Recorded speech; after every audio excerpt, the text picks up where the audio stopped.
കൃഷ്ണ ഗുരുവായൂരപ്പ ശരണം.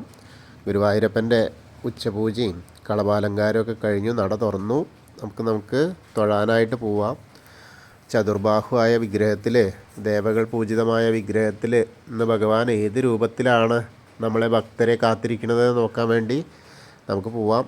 എല്ലാവർക്കും ആകാംക്ഷയാണ് ഏത് രൂപത്തിലാണ് ആ കളഭാലങ്കാരം ആയിട്ടിരിക്കുന്നത് എന്ന്. അങ്ങനെ നമ്മൾ കിഴക്കേ നടയിലുള്ള മഞ്ജുളാലിൻ്റെ അവിടെ വന്ന് മഞ്ജുളാലിനെ ഒന്ന് പ്രദക്ഷിണം ചെയ്ത് മഞ്ജുള വാരസ്യാരെയൊക്കെ ഒന്ന് സ്മരിച്ച് നമുക്കങ്ങനെ വരാം. അങ്ങനെ വരുമ്പോൾ നേരെ വന്ന് മേൽപ്പത്തൂർ ഓഡിറ്റോറിയത്തിൻ്റെ പുറകിലുള്ള ഗണപതി ക്ഷേത്രത്തിൽ, അത്തിമര ഗണപതി ക്ഷേത്രത്തിൽ വന്നിട്ട് അവിടെ ഒന്ന് പ്രദക്ഷിണം ചെയ്ത് സർവ്വവിഘ്നങ്ങളും അകറ്റാൻ വേണ്ടി പ്രാർത്ഥിക്കാം. മുട്ടറക്കേണ്ടവർക്ക് തൊട്ടപ്പുറത്ത് കടയിൽ നിന്ന് അല്ലെങ്കിൽ നമ്മൾ നാളികേരം കൊടുത്തിട്ടുണ്ടെങ്കിൽ അതൊക്കെ വാങ്ങിയിട്ട് മുട്ടറക്കാം കേട്ടോ. അങ്ങനെ അത് കഴിഞ്ഞാൽ നമ്മൾ നേരെ ഗോപുരവാതിൽ കടന്ന് അകത്തേക്ക് ഇങ്ങനെ വരികയാണ്. അങ്ങനെ വരുമ്പോൾ വാതിൽപ്പടി കയറാൻ നോക്കുമ്പോൾ നമ്മൾ കേശവൻ്റെ 2 കൊമ്പുകൾ കാണാം. അതിൻ്റെ നടുക്കായിട്ട് മഹാലക്ഷ്മി ദേവീനെ കാണാം. വലിയ ബലിക്കലിൻ്റെ അവിടെ നിന്ന് നോക്കിയാൽ കാണാം. അങ്ങനെ വരുമ്പം വാതിൽപ്പടി കയറി ഇടതേ സൈഡിലുള്ള മേൽപ്പത്തൂർ നാരായണി ഭട്ടതിരിപ്പാടിൻ്റെ ഇരുന്ന് നാരായണീ രചിച്ചായ പീഠം കാണാം. വിളക്കായിട്ട് ഇങ്ങനെ ആ ചില്ലിൻ്റെ കൂട്ടിലുണ്ട്. അങ്ങനെ കണ്ട് വലതേ സൈഡിലുള്ള ആദ്യത്തെ തൂണും നോക്കി തൊഴുത് നേരെ നമ്മൾ ശ്രീലകത്തേക്ക്, ഭഗവാന്റെ ശ്രീലകത്തേക്ക് ഇങ്ങനെ നോക്കുകയാണ്. ആ ഒരു നെയ്വിളക്കിൻ്റെ, ശ്രീലകത്തെ നെയ്വിളക്ക് കത്തിക്കുന്നതിൻ്റെ ആ പ്രകാശം ആ സ്വർണ്ണ വിളക്കിനും വെള്ളി വിളക്കിലുമൊക്കെ അങ്ങനെ ദീപം തെളിയിക്കുന്നതിൻ്റെ ആ ഒരു കാഴ്ച നല്ല രസമാണ്. ഭഗവാന്റെ മേനിയിലുള്ള പൊന്നിൻ്റെ ആഭരണങ്ങളൊക്കെ കാണുമ്പോൾ വളരെ സന്തോഷം. ആ ഭഗവാന്റെ ശ്രീലകത്തേക്ക് ഇങ്ങനെ നോക്കി നിന്നാലേ നമുക്ക് മതിയാവില്ല, അത്രയ്ക്കും ഇഷ്ടമല്ലേ. അങ്ങനെ നമ്മൾ നോക്കുമ്പോൾ ഇന്ന് കാണുന്നത് വലിയൊരു മത്സ്യമാണ് കേട്ടോ. മത്സ്യത്തിനെ കാണാണ്ട് കളഭം കൊണ്ടിങ്ങനെ മത്സ്യത്തിൻ്റെ ചിറകുകൾ, ചെളുക്കകളൊക്കെ ഇങ്ങനെ ഉണ്ടാക്കിയിട്ട് നല്ല രസമായിട്ടുള്ള കാഴ്ചയാണ്.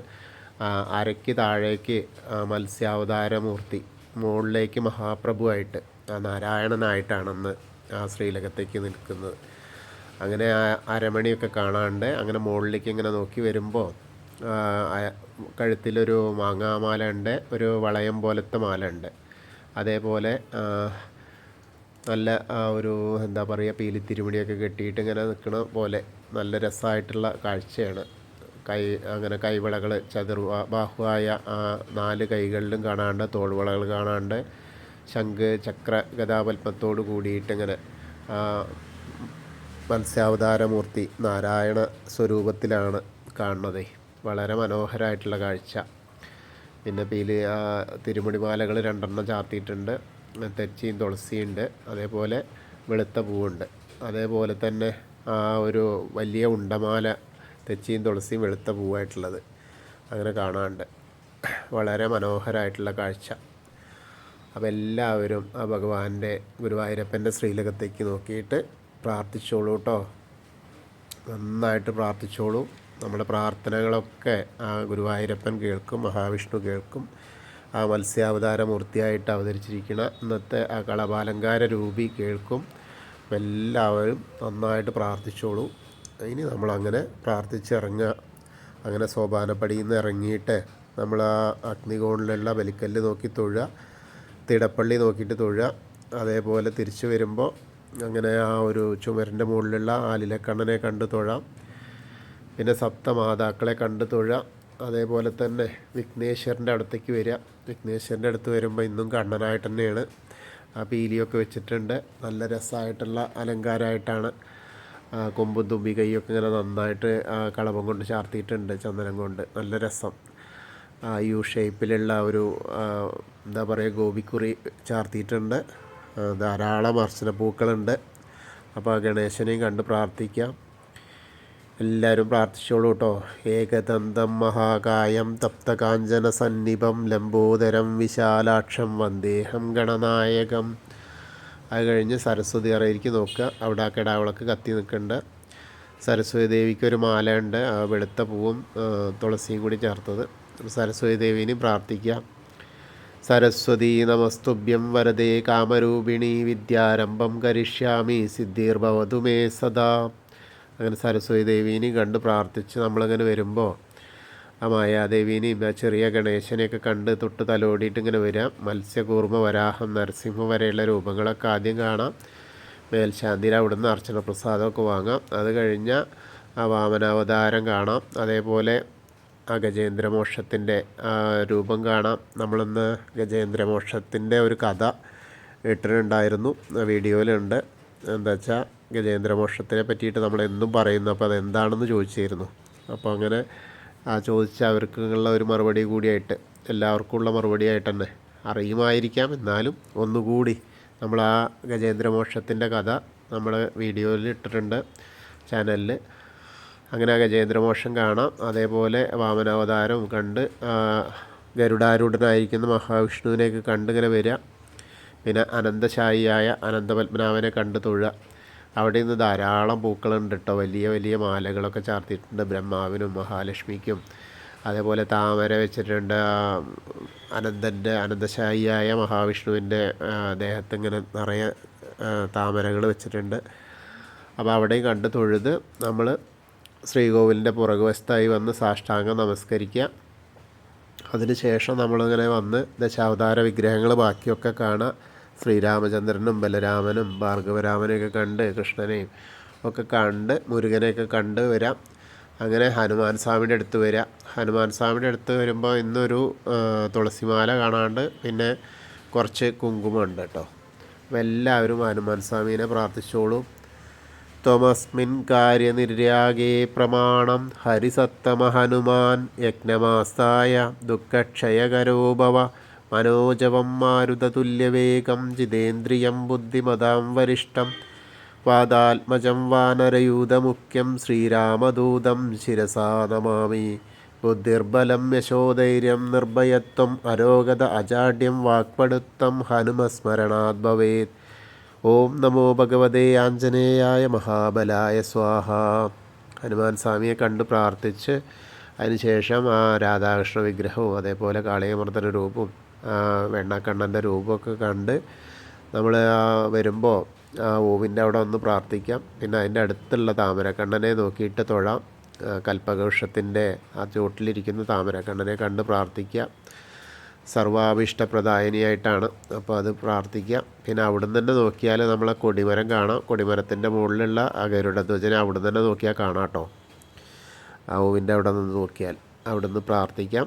പിന്നെ നേരെ ഗ്രില്ലിനപ്പുറത്തുള്ള മണിക്കിണർ നോക്കി തൊഴാം. അതേപോലെ നൃത്ത അറയിൽ നോക്കിയിട്ട് കണ്ണൻ നൃത്തം ചെയ്യുന്നതായിട്ട് സങ്കല്പിച്ച് പ്രാർത്ഥിക്കാം. പിന്നീട് നമ്മൾ കുറൂരമ്മേനെയും നാരദരെയൊക്കെ കണ്ട് വസുദേവരെയൊക്കെ കണ്ട്, വസുദേവരെ ഉണ്ണീനെ കൊണ്ടുവരുന്ന അനന്തൻ്റെ ആ ഒരു സംരക്ഷണയിൽ കൊണ്ടുവരുന്ന ആ ഒരു ശില്പമാണ്, അത് കണ്ട് തൊഴാം. അങ്ങനെ നമ്മൾ വടക്കേ നടയിൽ കൂടെ പുറത്തിറങ്ങിയിട്ട് പ്രസാദ കൗണ്ടറിൻ്റെ അവിടെ വന്ന് ചന്ദനവും തീർത്ഥമൊക്കെ വാങ്ങാം. അങ്ങനെ വന്ന് ഭഗവതിയുടെ അവിടേക്ക് എടത്തരികത്ത് കാവിലെ ഭഗവതിയെ തൊഴാനായിട്ട് പോവാം. ഭഗവതിയുടെ അടുത്ത് വരുമ്പോൾ ഒന്ന് ഗോളക തന്നെ ഇറക്കിയിട്ടുണ്ട്. ഗോളകയിൽ ഇങ്ങനെ നല്ല സുന്ദരിയായിട്ടാണ് അമ്മ ഇരിക്കുന്നത്. ചുവന്ന പട്ട് ഉടുപ്പിച്ചിട്ടുണ്ട്. ചുവന്ന പൂക്കൾ ധാരാളമുണ്ട്. മുകളിലൊക്കെ ഇങ്ങനെ ചുവന്ന തെച്ചിപ്പൂക്കൾ കൊണ്ട് ഇങ്ങനെ മാല കാണാനുണ്ട്. ധാരാളം അർച്ചന കഴിഞ്ഞിട്ടുണ്ട്. അപ്പോൾ അമ്മേനെ കണ്ട് പ്രാർത്ഥിക്കുക. എല്ലാവരും തൊഴുതോളൂ കേട്ടോ. സർവമംഗളമാംഗല്യേ ശിവേ സർവാർത്ഥ സാധികേ ശരണ്യേ ത്രയംബകേ ഗൗരി നാരായണി നമസ്തുതേ. അങ്ങനെ അമ്മയെ കണ്ട് തൊഴുതു. നമ്മളിങ്ങനെ തിരിച്ചു വരുമ്പോൾ ആ കോർണറിലെത്തിയാൽ മമ്മിയൂരപ്പനെ കണ്ട് തൊഴാൻ വേണ്ടിയിട്ട് പ്രാർത്ഥിക്കുക. നമശിവായ നമശിവായ നമശിവായ എന്നുള്ള പഞ്ചാക്ഷരി മന്ത്രം ജപിക്കുക. മമ്മിയൂരപ്പനെ പ്രാർത്ഥിക്കുക. അതിനുശേഷം നമ്മൾ അവിടെ നിന്ന് ഇങ്ങനെ വരുമ്പോൾ കോർണറിലേക്ക് ഇങ്ങനെ വരുമ്പോൾ അത് കൂടെ വരിക. അങ്ങനെ ആൾരൂപ വഴിപാട് കാണാം. അതേപോലെ മഞ്ചാടിക്കുരു വരുന്നത് കാണാം. അതേപോലെ തന്നെ നെയ്വിളക്ക് കത്തിക്കുന്നത് കാണാം. അങ്ങനെ നമ്മൾ വന്ന് കൊടിമരത്തിൻ്റെ അവിടെ വന്ന് ഒരിക്കൽ കൂടി നമ്മുടെ ഭഗവാന്റെ ശ്രീലകത്തേക്ക് നോക്കിയാൽ ആ മത്സ്യാവതാരമൂർത്തിയെ ഒന്നുകൂടി കാണാം. എന്നിട്ട് നമസ്കാരം ചെയ്ത് നമ്മൾ നേരെ കൂത്തമ്പലത്തിൻ്റെ അവിടെ വരിക. അവിടെ വന്ന ആ കെടാവിളക്ക് കാണാം. കൂത്തമ്പലത്തിനും വന്നിട്ട് തൊഴുത് പ്രാർത്ഥിച്ച് നമസ്കരിച്ച് അയ്യപ്പസ്വാമിയുടെ അടുത്തേക്ക് വരിക. അയ്യപ്പസ്വാമിയുടെ അവിടെയും അങ്ങനെ ആയി വരണേ ഉള്ളൂ കേട്ടോ. കിരീടമൊക്കെ വെച്ചിട്ടുണ്ട്. പിന്നെ വലിയ സ്വർണത്തിൻ്റെ മാല ഉണ്ട്. അതേപോലെ വലിയ പൊട്ട്, ഇങ്ങനെ പൊട്ട് എന്ന് പറഞ്ഞാൽ ഗോപി ഇങ്ങനെ ചാർത്തിയിട്ടുണ്ട്. കാതിൽ ചെവിപ്പൂക്കളുണ്ട്, അങ്ങനെ കാണാനുണ്ട്. അപ്പോൾ ഇനി എല്ലാവരും കണ്ട് തൊഴുകട്ടോ. ഭൂതനാഥ സദാനന്ദ സർവഭൂതദയാപര രക്ഷ രക്ഷ മഹാബാഹോ ശാസ്തേ സ്തുഭ്യം നമോ നമ. അങ്ങനെ ഭൂതനാഥനെ കണ്ട് തൊഴുത് പ്രാർത്ഥിച്ച് നമ്മളിങ്ങനെ വരുമ്പോൾ പടിഞ്ഞാറ നടയിൽ വന്ന് ഒരു ദീപസ്തംഭത്തിൻ്റെ മുകളിലുള്ള വേണുഗോപാലിനെ കണ്ട് തൊഴാം. പിന്നെ കൊടിമരത്തിൻ്റെ മുകളിൽ ഗരുഡധ്വജനെയും കണ്ട് തൊഴുത് നമ്മൾ പുറത്തിറങ്ങിയിട്ട് ഇനി ആ രുദ്രതീർത്ഥക്കുളത്തെ വലം വയ്ക്കാനായിട്ട് പോവാം. അങ്ങനെ വരുമ്പോൾ നടുക്കുള്ള കാളിയമർദ്ദന രൂപത്തെ കണ്ണനെ കണ്ട് തൊഴാം. പിന്നീട് നമ്മൾ ലക്ഷ്മി ഹാളിൻ്റെ അതിലൂടെ വന്നാൽ പൂന്താനം പൂജിച്ചിരുന്ന വിഗ്രഹമുള്ള നാരായണാലയത്തിൽ വരാം. അവിടെ വന്ന് ഭക്തരൊക്കെ ഇങ്ങനെ ഭക്തിഗാനം സുധ നടത്തുന്നു. അപ്പോൾ അതൊക്കെ കാണാം. അവിടെ വന്നിട്ട് വിഗ്രഹത്തെ ഒന്ന് പൂജിച്ച വിഗ്രഹത്തെ കണ്ട് തൊഴുത് വീണ്ടും നമ്മൾ കുളത്തിനെ വലം വെച്ച് ദേവീക്ഷേത്രത്തിൻ്റെ അവിടെ എത്തിയിട്ട് ഒന്നുകൂടി തൊഴുത് അതേപോലെ വലിയ ദീപസ്തംഭത്തിൻ്റെ അവിടെ കിഴക്കേ നടയിൽ വന്ന് ഗുരുവായൂരപ്പനെ ഒന്നുകൂടി മത്സ്യാവതാരമൂർത്തി ഒന്നുകൂടി കാണാൻ ശ്രമിക്കുക. അങ്ങനെ വന്ന് നമ്മൾ തെക്കേ നടയിലുള്ള കൂവളത്തെ ഒന്ന് പ്രദക്ഷിണം ചെയ്യാനായിട്ട് പോവുക. അവിടെ ചെല്ലുമ്പോൾ മഹാദേവനെയും ശ്രീ പാർവതി ദേവീനെയൊക്കെ മനസ്സിൽ വിചാരിച്ചുകൊണ്ട് പ്രദക്ഷിണം ചെയ്യുക. അപ്പോൾ നമുക്ക് ആ ഗുരുവായൂരപ്പൻ്റെയും മഹാദേവൻ്റെയും പാർവതി ദേവിയുടെയൊക്കെ അനുഗ്രഹം നമ്മളിലേക്ക് എത്തും. കൃഷ്ണായ വാസുദേവായ ഹരയേ പരമാത്മനെ പ്രണതക്ലേശനാശായ ഗോവിന്ദായ നമോ നമ. ഹരേ കൃഷ്ണ. ഗുരുവായൂരപ്പാ ശരണം. നമ്മളോട് പ്രാർത്ഥിക്കാൻ പറഞ്ഞിട്ടുണ്ട് എല്ലാവരോടും കൂടി. അപ്പോൾ നമുക്കൊന്ന് പ്രാർത്ഥിക്കാം. ആൾ പറഞ്ഞിരിക്കുന്നത് അഭിജിത്ത് ചതയം പരീക്ഷാ വിജയത്തിന് വേണ്ടിയിട്ട്, അതേപോലെ സന്ദീപ് ഭരണി ജോലിക്ക്, അവർക്ക് ഈ സന്ദീപ് ഭരണിക്ക് അഹസ് വഴിപാട് നേരുക. എന്നിട്ട് കാര്യഫലം വന്നാൽ ഇവിടെ വന്നിട്ട് കഴിക്കുക കേട്ടോ ഗുരുവായൂരപ്പന്. പിന്നെ പുഷ്പയുടെ ചേച്ചിയുടെ അസുഖം മാറാൻ വേണ്ടിയിട്ട്, അതേപോലെ അഭിജിത്തിൻ്റെ പരീക്ഷാ വിജയത്തിന്, അഭിജിത്തിന് മാത്രമല്ല നമ്മുടെ കൂടെയുള്ള ഗ്രൂപ്പിലുള്ള എല്ലാവർക്കും പരീക്ഷാ വിജയത്തിന് വേണ്ടിയിട്ട് നമ്മൾ പ്രാർത്ഥിക്കേണ്ടത് ഒരു വിദ്യാഗോപാലാർച്ചന നടത്തുക. അതേപോലെ വിദ്യാഗോപാല മന്ത്രം ജപിക്കുക. ആ വിദ്യാഗോപാല മന്ത്രം ഇങ്ങനെയാണ്: കൃഷ്ണ കൃഷ്ണ ഹരേ കൃഷ്ണ സർവജ്ഞത്വം പ്രസീദമേ രമാരമണ വിശ്വേശ വിദ്യാമാശു പ്രയച്ഛമേ എന്നാണ്. ആ മന്ത്രം ഉരുവിടുക. ദിവസവും പറ്റുന്ന വിദ്യാർത്ഥിനികളാവുമ്പോൾ അത് നിത്യേന ജപിക്കാൻ കഴിഞ്ഞാൽ അത്രയും ഉത്തമമാണ്. ഏത് മന്ത്രമായാലും ജപിച്ചു കഴിഞ്ഞാൽ അധികമായി എന്ന് ഒരിക്കലും വരില്ല. കാരണം നമ്മളെ മനസ്സിൽ ഉറപ്പിച്ച് നമ്മൾ ചൊല്ലുന്ന മന്ത്രം ആ ഭഗവത് തൃപ്പാദത്തിലേക്കാണ്. അപ്പോൾ നമുക്കത് ചെല്ലാം. കാരണം പൂർവികരൊക്കെ ചെയ്ത കാര്യങ്ങളാണത്. അപ്പോൾ നമുക്കും ആ വിദ്യാഗോപാല മന്ത്രമൊക്കെ ആയാൽ ആ ഗോപാല സ്വരൂപത്തെ മനസ്സിൽ വിചാരിച്ച് ചെല്ലുക. അപ്പോൾ അതിൻ്റെ ഒരു ഫലം സിദ്ധി എന്തായാലും പരീക്ഷാ വിജയത്തിലൊക്കെ നമുക്ക് ഉണ്ടാവും. അപ്പോൾ അത് ചെല്ലാൻ ശ്രമിക്കുക. ഇനി നമുക്കൊരു ചെറിയ കഥ. രാമായണ മാസമാണല്ലോ, അപ്പോൾ നമുക്ക് രാമായണത്തിലെ ഒരു കഥ തന്നെ, കുംഭകർണൻ്റെ, അതായത് രാവണൻ്റെ രാക്ഷസ രാജാവായ രാവണൻ്റെ നേരെ ഇളയ സഹോദരൻ, അതിബൃഹത്തായ ശരീരവും ഒരിക്കലും തീരാത്ത വിശപ്പും കൊണ്ട് നടക്കുന്ന ആ ഒരു കഥാപാത്രമാണ് കുംഭകർണൻ.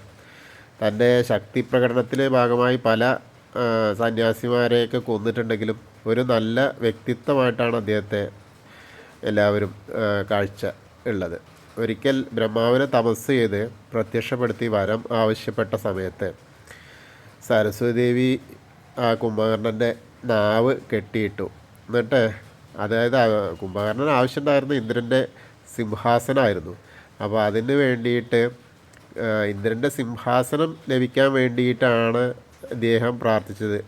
പക്ഷേ ഇന്ദ്രാസനം ആവശ്യപ്പെടുന്ന ആ കുംഭകർണൻ്റെ നാവിൽ നിന്നും നിദ്രാസനം എന്ന് മാറ്റി ആ സരസ്വതി ദേവി നാവിൽ കളിച്ചിട്ട്. നമ്മളൊക്കെയും നാവിൽ കളിക്കുന്നത് സരസ്വതി ദേവി തന്നെയാണ്.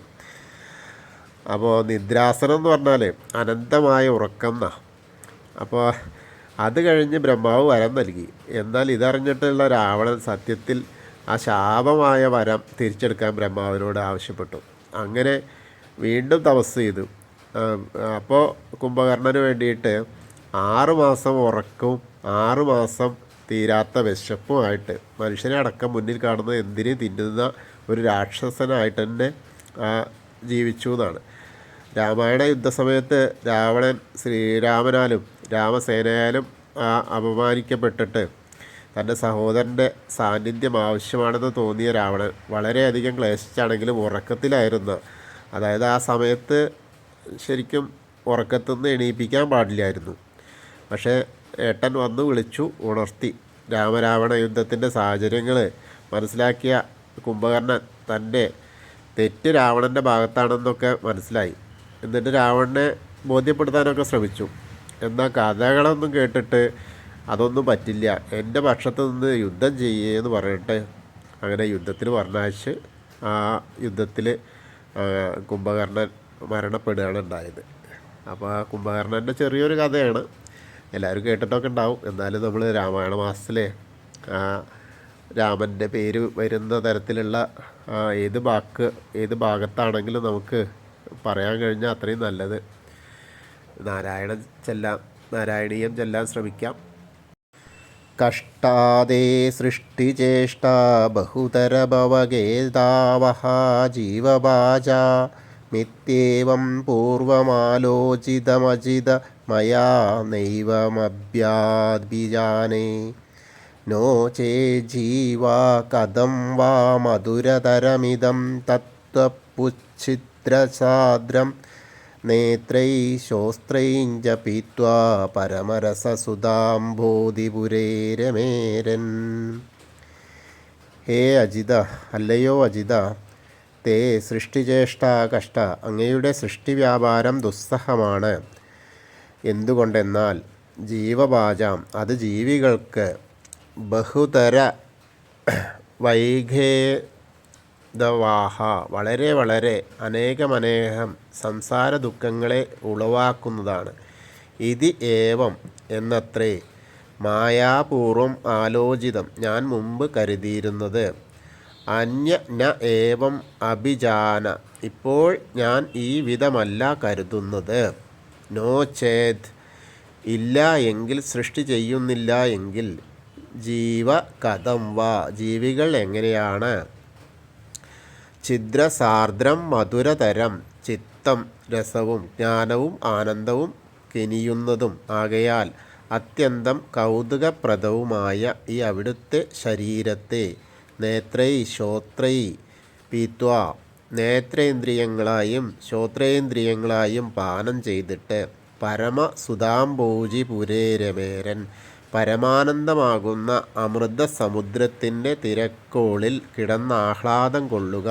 അജിതൻ, യാതൊന്നിലും കീഴടക്കപ്പെടാത്തവൻ, നേത്രൈ ശോസ്ത്രയിച്ച പീതം നേരിട്ട് കാണുകയും പറഞ്ഞു കേൾക്കുകയും രണ്ടും പാനം ചെയ്യുന്നത് പോലെ ഉൾക്കൊള്ളുക എന്ന ഭാവം. ഹന്തഭാഗ്യം ജനാനം എന്നതിൻ്റെ സമർത്ഥമായ ഒരു ശ്ലോകമാണ് കേട്ടോ. അല്ലയോ മായാവശ്യനല്ലാത്ത ഭഗവാനെ, അങ്ങയുടെ ഈ സൃഷ്ടി വ്യാപാരം ശാരീരികമായിരിക്കുന്ന ജീവകോടികൾക്ക് ജനനമരണ പ്രവാഹരൂപമായ സംസാര സങ്കടത്തെ പ്രദാനം ചെയ്യുകയാൽ അത് വളരെ കഷ്ടമാണെന്ന് മുമ്പ് ഞാൻ വിചാരിച്ചിരുന്നു. എന്നാൽ ഇപ്പോൾ അങ്ങനെ വിചാരിക്കുന്നില്ല. എന്തുകൊണ്ടെന്നാൽ അങ്ങ് ജീവകോടികളെയും അവയ്ക്ക് ഭോഗ്യമായ പ്രപഞ്ചത്തെയും സൃഷ്ടിക്കുന്നില്ലെങ്കിൽ ഈ ജീവികൾ ചിദാനന്ദമൃതരസത്താൽ അകവും പുറവും നിറഞ്ഞ് മധുര ശീതളമായിരിക്കുന്ന അങ്ങയുടെ തിരുവുടൽ കണ്ണുകൊണ്ട് കണ്ടും ഭഗവത് പുണ്യകഥാമൃതം ചെവികളിൽ കേട്ടും ആനന്ദമൃതസാഗരത്തിൽ ആറാടുന്നതെങ്ങനെയാണ്? അങ്ങ് സൃഷ്ടി നടത്തിയിരുന്നില്ലെങ്കിൽ അങ്ങയുടെ മഹാത്മ്യങ്ങളെ കാണാനും കേൾക്കാനും അനുഭവിക്കാനും ആരായാണ് ഉണ്ടായിരിക്കുക എന്നാണ് സാരം. മേൽപ്പത്തൂര് വളരെ എന്താ പറയുക, അതിവിശേഷമായിട്ട് തന്നെയാണ് നാരായണി എഴുതിയത് ഓരോ വരികളും. എന്തായാലും നമ്മളെ കൊണ്ട് കഴിയുന്ന മാതിരി നമ്മളും ചൊല്ലി നോക്കുക. എല്ലാവർക്കും ആ ഗുരുവായൂരപ്പൻ്റെ കണ്ണൻ്റെ അനുഗ്രഹം ലഭിക്കുമാറാവട്ടെ. ഹരേ കൃഷ്ണ. ഗുരുവായൂരപ്പാ ശരണം.